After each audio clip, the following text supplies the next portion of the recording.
What is up, everybody? Welcome into episode 55 of the Brahma Bullpen, and we have a very special episode for you tonight. Not to you, for you.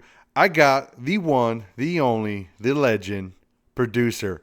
Producer, say what's up. This is your first time being on the channel. You've been working on this channel with me since day one. You go to all the games with me since day one. This is the first time I've been able to talk you into showing your face on the YouTube channel. Welcome. Thank you. It's a pleasure to join. So the reason why I got producer, and I've been talking, it took me 2 or 3 weeks to talk him into doing this, but finally I got him on an episode because we're going to talk about one of his favorite topics. I'll let you into a little secret about producer. He is like a stadium football nerd, like a football stadium nerd. He just spouts off random football nerd stadium facts. You know, spring football fans are all nerds. I'm a nerd. Obviously, everyone's got their little deal. But producer is a stadium nerd. So he's here because this episode, we're going to talk about some news that broke in San Antonio, specifically regarding the Alamodome and the Brahmas, because they obviously play in the Alamodome. And then we're going to talk about all the stadiums in the league. We're going to do a little ranking. So we're going to just get right into it. But before we go, we haven't touched on this yet. If you follow me on socials, the Instagram or on Twitter, or if you follow anybody that has anything to do with UFL, I'm going to pop up this graphic right here. Expansion. Yes, sir. The UFL is talking about expansion. They are taking bids, proposals, whatever, from cities that want UFL teams. It's coming. It's coming. It's coming. That's exciting news because not only do we know we're getting the 2025 season, they're talking about adding 2 teams in 26 and possibly 2 teams in 27. And a real quick, producer, not to spend a lot of time on it, if I'm going to pick one city that I think a team's going to, I'm going with New Orleans or Seattle. Who do you got? Who's going to get a team? I'd really like to see that Seattle market get a team back.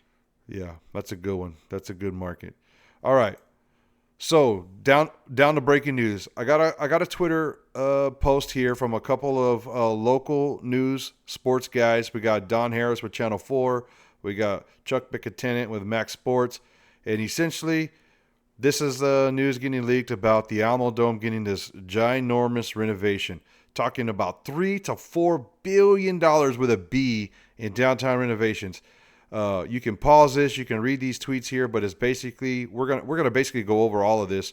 I was able to acquire the actual PowerPoint presentation that was used at the city council meeting for the city of San Antonio when this project was proposed. So we got the local sports guys tweeting about it, and then you got me, the bullpen, downloading PowerPoints. And real quick before we go, producer, I'm going to pop up this graphic. I kind of doctored it a little bit. I'm going to just throw it up on here. That's right, folks. If you're looking at this, look at what the Alamodome is going to look like.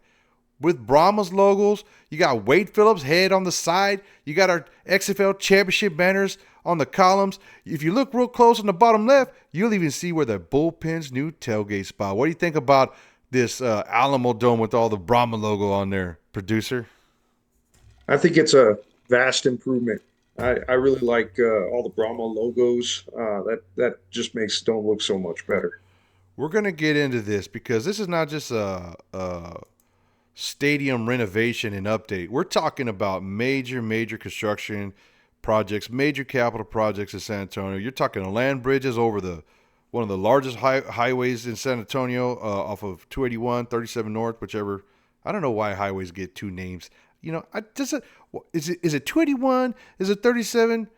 I don't know. I digress. But land bridges, hotels, conference centers, stadium updates. We're going to just get right into it. Producer, I'm going to pop up PowerPoint number 1, page 1. That's what the Alamodome looks like right now. There's 281 directly in front of it. The reason this is slide 1 is because essentially we got March Madness coming to San Antonio. And everybody's the next episode we're going to talk schedule talk, but just so you know, schedule's already out. We're not getting a home game till like week 5. But and it's because of March Madness and Disney on Ice and the Alamodome's book. But there's the Alamodome. But for March Madness, the city council approved years ago to invest $29 million for upgrades for the Alamodome. The $29 million were basically so we can achieve 18 new suites in the club level. Last year when we were going to Brahmas games, me and producer, we sat in the club level in the Lone Star Club, but there was areas we couldn't get to because they were under construction. So they're adding 18 new suites. Producer, is that enough suites?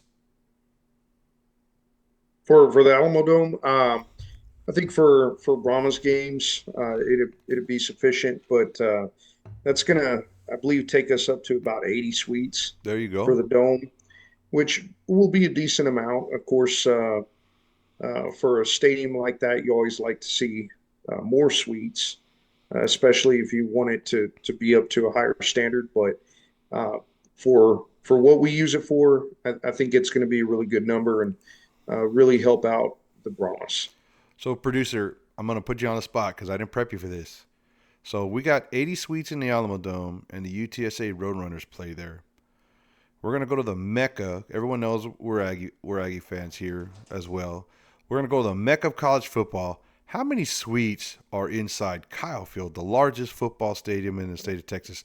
Give me a number off the top of your head, and then the folks at home can fact check us if they want. But do you have any guess as to how many suites are inside Kyle Field? No, I've heard this number. We've looked at that. Uh, if I recall, I want to say it was somewhere around 120, 130, but I could be 120, wrong on that. 130. We're gonna I think so, we're gonna just Google it. We're gonna just but Google it real quick. We're gonna do some on the fly producing, and yeah, according to AI in Kyle Field, there's 140 boxes, okay. 140 boxes, so 140 suites inside Kyle Field. There we go. That's according to AI. I don't know how true that is, but yeah. So you can kind of see that's almost double what the Alamo Dome has in it, just based upon a quick search. But 80 with UTSA and the Brahmas, I think that's perfect. Let's jump on to slide two. Slide two is just talking about the $9 million for Turner Construction to do repairs to basically the IT inside the dome. It's talking about concrete work on the mast in the dome. One key part, if you look at the third paragraph, folks, if you're on YouTube watching this, the Alamo Dome opened in 1993, had a $14 million improvement for the Final Four 2 years ago. And in 2021, there was also upgrades.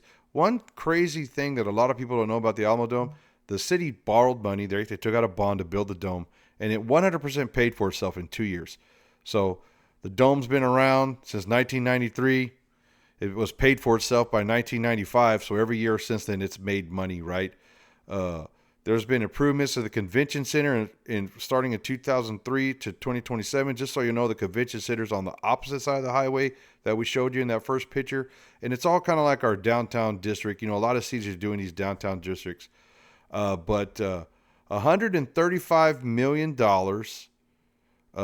with 27.5 million of that being dedicated to Alamo Dome improvements. That's what was in the city's 2024 budget. So 135 for the whole city, and 27 of that was for the Alamo Dome and the convention center down there. So in 2023, the dome will host 124 events. That is correct. 124 events projected to raise about $20 million in revenue. In the coming year, in 2024 and 5, they're looking to increase that to 138, 140 events and also have that revenue go up. So what do you think about that? You think the budget the city of San Antonio is pushing into the dome is worth it? Absolutely. Dome's a great facility, really great economically for the city, very viable. Um, Otherwise, Final Four wouldn't be still hosting events there. So it's a great facility, and we need to continue to maintain it, keep it up, and continue to get those great events there. There you go. Hopefully they don't raise the rent on our Brahmas and we wind up getting kicked out. But hopefully the Brahmas and the Dome in San Antonio all can grow together and support each other. So this next slide I got pulled up right here. This is basically the cover sheet. You can see the date on it, November 21. we're 2024, so this was just a couple of months ago that this was presented at the council meeting. I went and dug it up. The reason why I didn't film this episode sooner, I'm just going to tell all you guys, is it literally took me that long to get producer talked into doing this. So slide 3 is just a picture of downtown. Keep that picture of downtown in your mind right there so you can compare it to the renderings later. But let's go on to slide number 4. This is basically the big users of the Alamodome and the convention center downtown. You got UTSA, you got the city itself, you got the Spurs. They're talking about building a Spurs stadium as part of this big project. We're focusing on the Alamodome, but they're and then the Bear County, right? Bear County is involved in pretty much everything. So city, the county, the Spurs, and UTSA, those are the heavy hitters. They should put UFL and Brahmas in this list, but I digress. Totally There should be one more red circle here on page 4. But we're going to go on into page 5, talk a little bit about what we know. Okay, what we know. The convention center, careful, splash zone, the convention center has benefited from almost 500,000 visitors every year. The convention center has the visitor has spent approximately $716 million in San Antonio. The Alamodome's 30 years old. Is 30 years old a long time for a football stadium to be in use, producer? I guess it depends on the stadium. That could be stadium to stadium, but I don't think so. 30 As years. long as they're upkept Okay. properly, you can. Those things can last a long time. Another problem that they know that they're having. This is the why we want to do improvement slide. In case I didn't cover that when I first got in it. This is the city manager telling city council and elected officials, this is why. This is what we know. These are the problems we're facing. So the other ones they put on here was that there's not enough hotel rooms downtown, and that the downtown sports and entertainment district would elevate the team and fan experience. That's where they're talking about the Spurs Stadium down there. What they've done already. So we got page 5 of this, slide 5 of this PowerPoint. They've already acquired property. So they've already bought 13.5 acres there downtown from the University of Texas System, UTSA, right? You're looking at legislation. They've already passed zoning laws and updated zoning. I don't know if any of you guys work for government, but zoning and regulations is like this big, massive thing where they tell you what you can put and where you can't put it. They've already secured $2.9 million just for planning. So we talked about the billions they were going to spend at the get-go. Well, they're looking at $2.9 million just to sit down and think about what they want to do, which is kind of crazy. Then they've hired consultants. The consultants they hired are well-known consultants. They worked on the current Spurs Stadium. They worked on the current downtown infrastructure, and they worked on the current Alamodome. So you got people with a lot of knowledge and insight. But $3.5 million in consulting fees. Producer, we're looking at $6 million just for fees to talk about what we're doing. Are you cool with your tax dollars going up to fund this? Well, the only thing I could say about that is that I know a lot of government organizations. Sometimes they run up big bar tabs just talking about stuff, Bar tabs? So I could understand how money could go quick. Are you implying that consultants have bar tabs?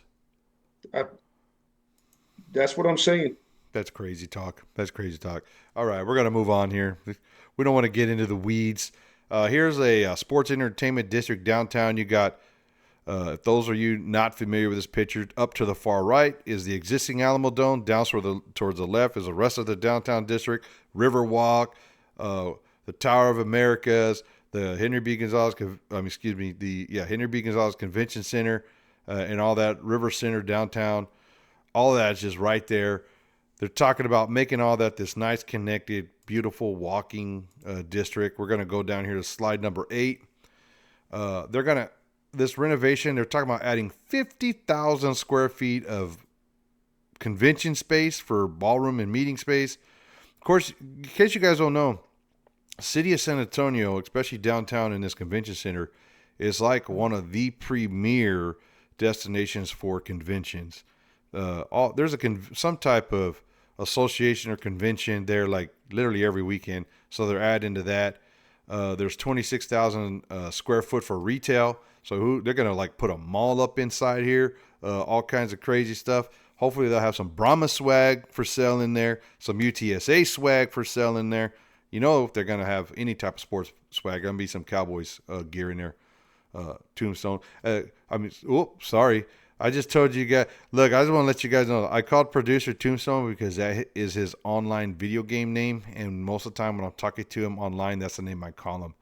So in case you want to find out who he is when he's getting killed in video games or something, that's it. But anyways, they're gonna have 20,000 square feet for UTSA and 1,040 plus parking spaces added to that. The UTSA square footage is because some of the land they're taking is from UTSA, and they're probably like, hey, we're going to sweeten the deal, right? You give us a good deal on the land, we're going to give you some UTSA. UTSA is the third largest university in the state of Texas. It has recently merged with UT Health Science Center here in San Antonio. It has its main campus, and it has its downtown campus. UTSA is the third largest Tier 1 university in the state of Texas, behind only UT Austin and Texas A&M College Station.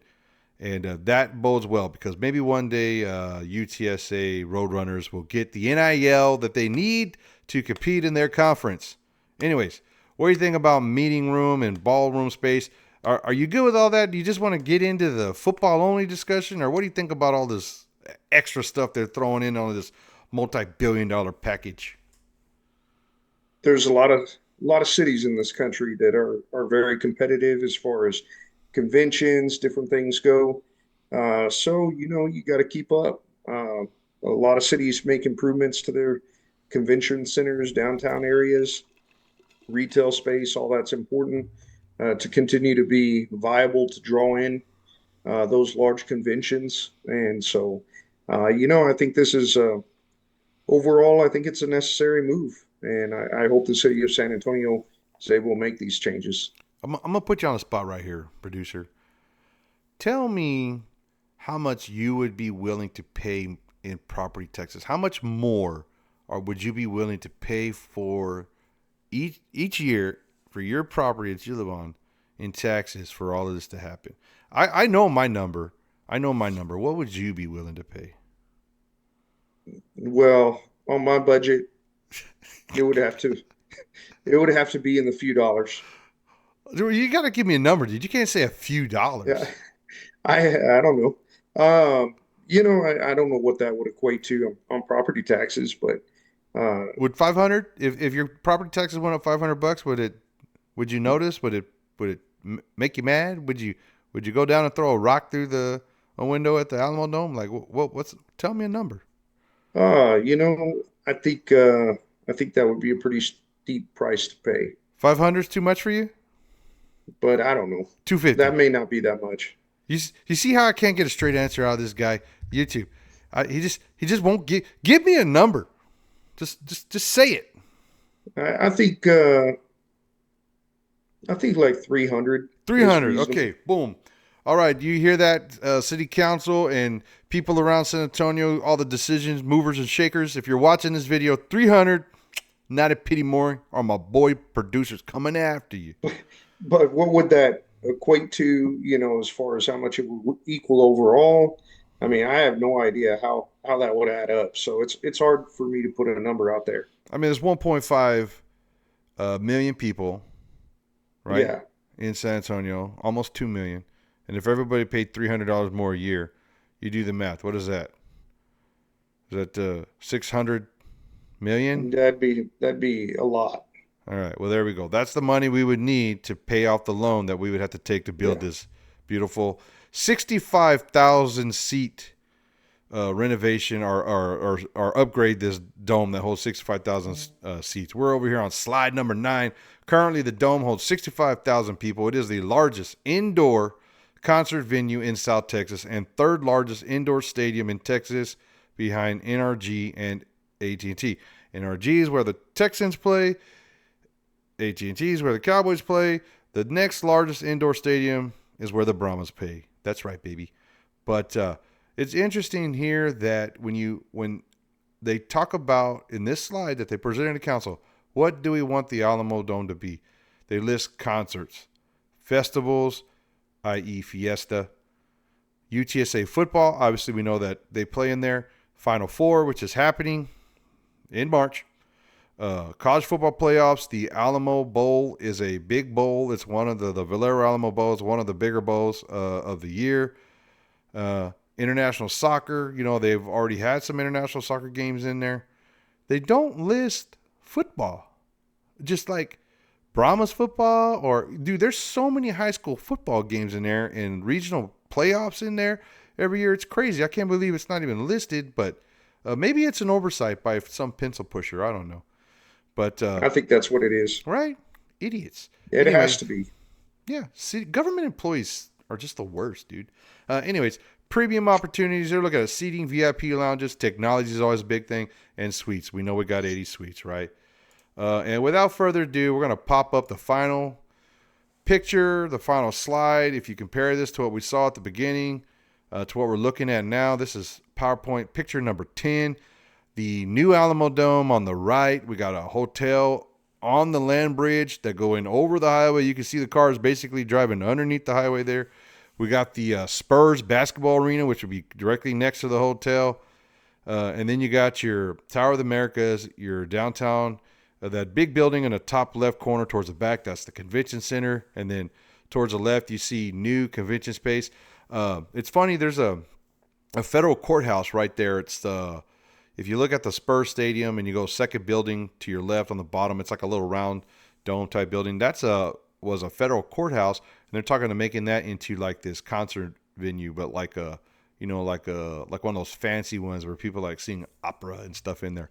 But it's a beautiful picture. I would love for this to happen.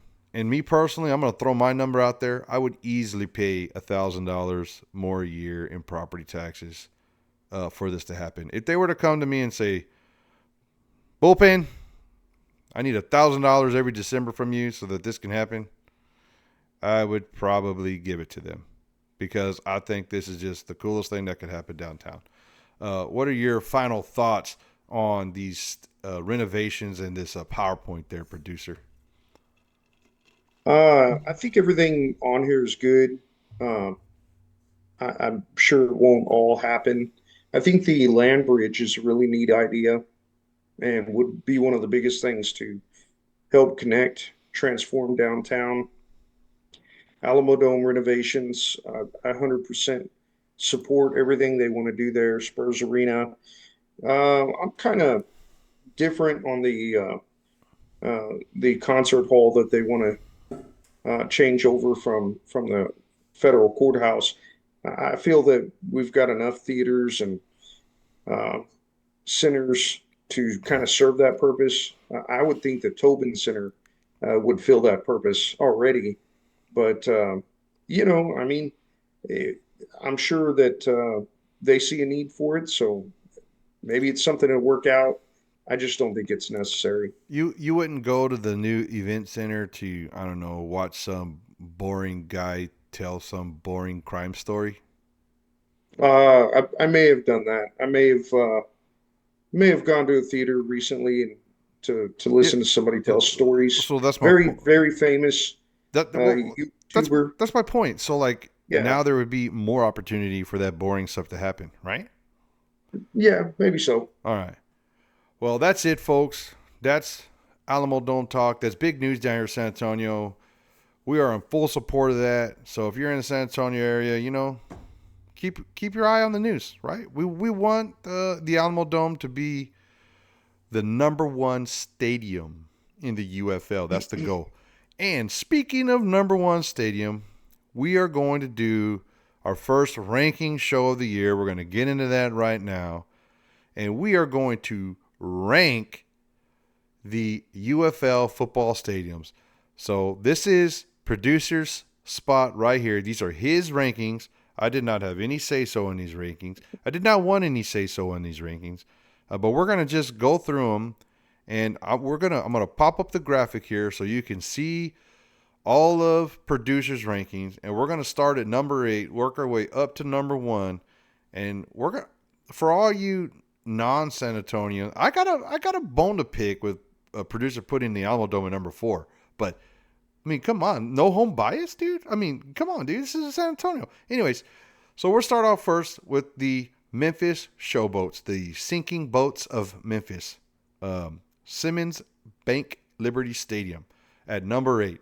Producer, why is this stadium in last place, just like the Showboats were in football standings last year? Well, if you look at this stadium, of course, I haven't been in the stadium in person, so it's a little harder to give a good ranking for a stadium you haven't personally visited. Haven't been to all these stadiums, but I've been to a few. But this stadium, there's just nothing really special about it. Not Ooh. its environment, not the facilities. It looks like a old taco shell. Uh, it Taco just shell. there's nothing great about it. It's just an old beat up facility. Did Now I hear they're renovating it. They're either in the process of renovating it or about to start renovations. So who knows? Maybe after the renovations, we can put a little bit higher. Maybe it'll look better. But right now, it just looks like it has pretty much the worst of everything that you would look at to consider where a stadium would be ranked. that's interesting. So it's all aesthetics for you, huh? It's uh, just a little note here, right? This stadium is obviously in Memphis, Tennessee. Holds 58,325 people. Home of the Showboats. It has history and modern vibrancy. This thing was built in 1965, producer. Hmm. 1965, and it's still functioning. It's a single tier bowl design, which makes it to where you have excellent viewership from anywhere in the stadium. You know, in the Alamo Dome, there's some bad seats in there because it's more like rectangle in some places. But 58,000 people. But for some reason, I seem to think like the Showboats only get like a few hundred in there every game. I don't know, but I Bad digress. atmosphere, Yeah, yeah, yeah. definitely knocks it down a little bit. Yeah. Let's move on to number 7, which is kind of shocking to me.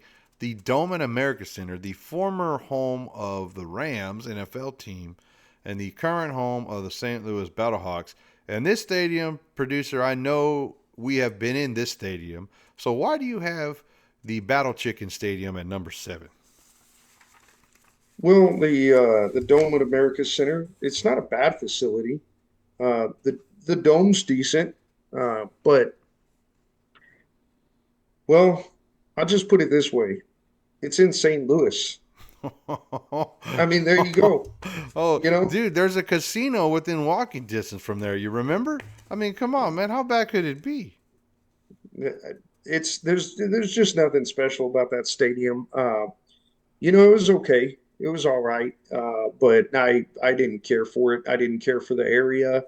I don't think that it was a stadium that particularly had a great environment, but maybe that's because we beat the crap out of the St. Louis, beforehand. But Yeah, we call that Cal Pasture North, and it's going to be yeah, Cal yeah, Pasture North coming exactly, up again this year. Yeah. exactly. So there weren't too many Battlehawk fans in there, Battle Chicken fans in there for the championship game, but I just think that it's not a bad stadium, but there's 6 stadiums that deserve to be ahead of it. Okay. Well, the stadium does have 120 luxury suites. It was opened in 1995. It has been considered a cornerstone of the downtown St. Louis district.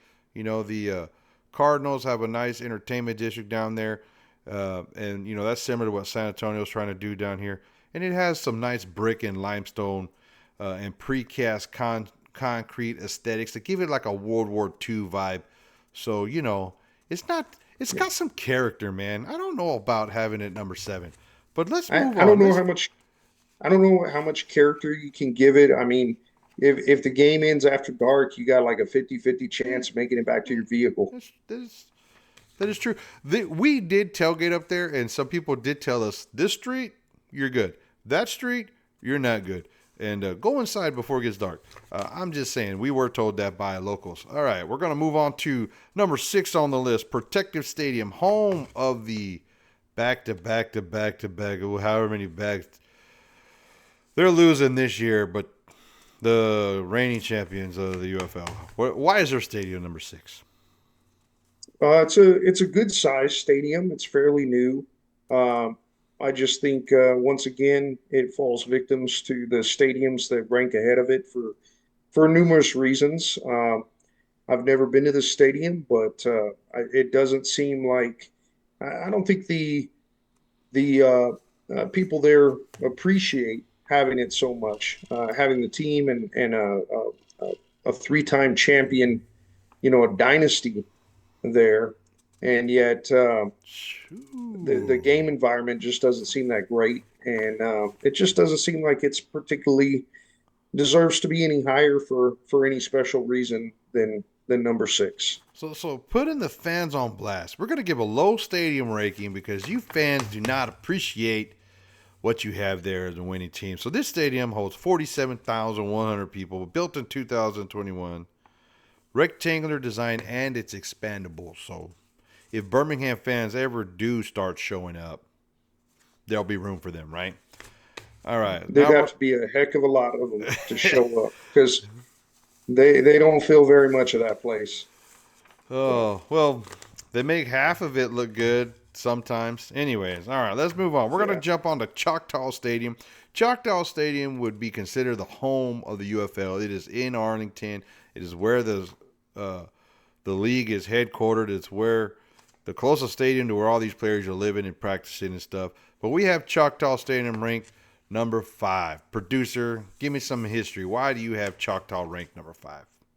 Well, it's a very unique stadium. It's the only stadium that was a baseball stadium that was converted to football. So it's got some really unique features to it, including the layout of the field.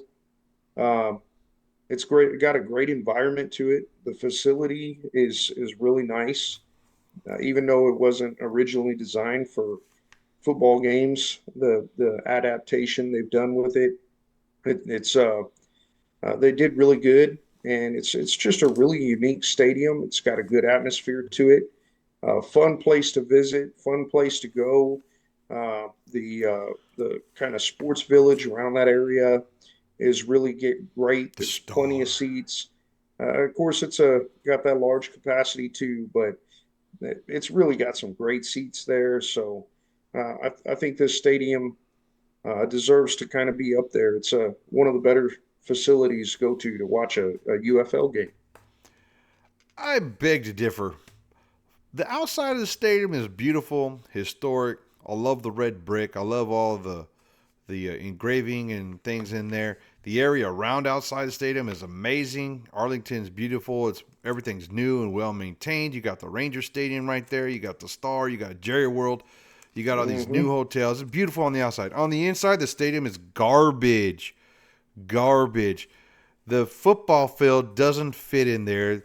They should have just dynamited or blew up half of it and turned it into a damn rectangle instead of a football field and made it like a real football stadium. Ain't nobody going to play football games in there anymore. It's terrible to watch at. The visiting fans are basically sitting on high school bleachers across the deal. They don't even open the top of it anymore. Holds 25,000 people. So actually having the stadium ranked fifth, I kind of agree with, because it's probably the worst on the inside, but one of the best on the outside. So we're going to move on to, and be ready for me to considerably critique what you're about to do here. And talk to me about number 4, home of the XFL, conference champions, defending 2024 conference champion San Antonio Brahmas. Why are there 3 stadiums ranked ahead of Cow Pasture South? That will be explained when we get to those 3 stadiums. But I think I have good reason, and I think I'm right in my ranking here. Alamodome is a great place to watch games. Crowd is good. If they participate, it's a great place to watch games. Are I we love the ranking Alamodome. crowds? Or are we ranking stadiums? Because you keep bringing Well, up. it's a stadium. It's a stadium, but the environment and everything that goes into that is part of enjoying a game at a facility. So, I think that it's not a major factor, but I think the crowd does play into some aspect of how you view your stadium experience, definitely. All right. But Well, anyway, the dome holds 64,000 people. It now has 80 suites in there. It's nestled into downtown San Antonio. Uh, Anything else you want to add on the dome? yeah, absolutely. What you got? The seating's great when you get in that club level. The view you get of the whole field, it's just perfectly placed. Um, it's a very clean facility. It's well kept, and it's a great football stadium. Now, there's definitely some improvements that could be made. As we saw, they want to do some improvements. Maybe a translucent roof, like we saw illustrated, would drastically help improve the lighting there. But man, it's a great stadium to enjoy a Brahmas football game in. I'm gonna let if people are still watching this and listening, if they're not tired of stadium talk, I'm gonna let you know something. They have put baseball games in that stadium. It kind of fits. It's kind of like doesn't quite feel right when you're in there, but one side is real short, one side is real long. But it does have the capability. They do monster truck rides in there, and it's the only stadium on our list that has the ability to have two Olympic size skating rinks in there, which is why we're That's getting true. Disney on Ice in March. But it's a great stadium, and it is one of the few stadiums that we know is specifically built for football. Third largest indoor stadium in the great state of Texas. All right, moving along. Number 3, Ford Field. Now this is interesting because I'm not a stadium guru, but I think this is a pretty new stadium. The Detroit Lions play in there, and last year in the playoffs, that atmosphere was electric. So this is an NFL stadium. It's the only stadium that currently has an NFL team playing in it. So the locker rooms and all the other facilities the players get to use while they're there playing, and the fans facilities, the food courts, and all that stuff. It's got to be NFL quality. So how is Ford Field number 3? And don't just tell me because there was only 6 people at that game last year. You know that those two facilities, Ford Field and the Alamodome, are built similar. There's similar aspects to the seating. The basically the two main decks, and they're basically shaped very similar as well. Uh, so there's a lot of similarities. However, Ford Field is just a much newer facility. It's held to a higher standard due to the NFL team playing there. So the maintenance and upkeep, renovations, much better. And so between the two of them, I think they're very similar, but I just have to give Ford Field the nod there, just because it's a probably a much better kept facility. You know, opened in 2002. Yeah, But one thing a lot of people might not notice is that there's an old warehouse there from the 1920s called the Hudson's Warehouse. And they incorporated that warehouse into the stadium. So some pieces of that still in the stadium. And it evidently has nice skylights and natural light that get in there. So great field. Detroit Lions I'm pulling for them to win the Super Bowl. Dan Campbell's an Aggie. Um, we got some UFL players, Jake Bates, namely on that team. So, let's pull for the Cowboys are out. So I'm pulling for Detroit. All right, moving on. 2 to go. Audi Field. Everybody wants to know why you think a stupid soccer stadium deserves to be number 2 on this list. well, you've been talking a lot about as far as these stadiums go, the year they're built and things like that. You've been sharing seating capacities. Audi Field is right around 20,000 people. So for a UFL game, it's about perfect size. I don't think it has as many suites. I did look it up earlier. Let's see if I can find it real quick. Audi Yeah. Field has 31 luxury suites. So31. it I got doesn't more have the than that in most my suite. house. It has about 1,500 club suites, 500 field level suites. So that's kind of some of the statistics on it. It was uh, it was built.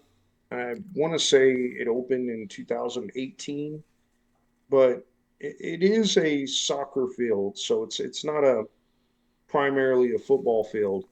However, it works well. It works well due to its size. It's a newer facility, and that market really fills it up. And I think that when you have a smaller stadium that you can really fill up, plus the fact that even though the UFL is a new league, they have tradition there, and that's something rare with something that's so new. And so the games there, I think they have something special there. So you think They that fill it up, and so the I think it's just great environment. so the beard snake and lemonhead guy, shout out to lemonhead guy, friend of the show, friend of the United Football Media, lemonhead guy. You're saying the lemonhead guy and the beer snake make a soccer stadium into a football stadium? I think that their traditions that they've started now contribute to help that make a fun environment to enjoy gaming. I would enjoy it. How many points did you deduct for the stadium being in the swamp of Washington D.C.? Any? Are we Did talking about the stadium or are we we talking talk about about what's around the politics? stadiums? We've talked about what's around all of these stadiums. I'm just telling you, there's a lot of crooked people walking around this stadium. A lot of shysters that steal money from millions of people across the planet. I'm just Whoa, saying, whoa. shysters. Well, Washington. All right, yeah, I digress. It's in the swamp. little worse than St. Louis, I guess. Um, it's right there on the water though. All right. Well, let's get to number one. TDECU Stadium, home of the Houston Cougars, home of the Houston Roughnecks. They have switched from Rice Stadium back to the original stadium the XFL team started off in Houston. Why is TDECU Stadium number one? Well, so they just did a major renovation on this stadium um, back when it was just the XFL before it was the UFL. You and I went to a game at this stadium, and I think that man, it was such a nice stadium then. You know, it's a college football stadium. It's a smaller stadium, so it's got that smaller seating capacity where everything feels pretty close.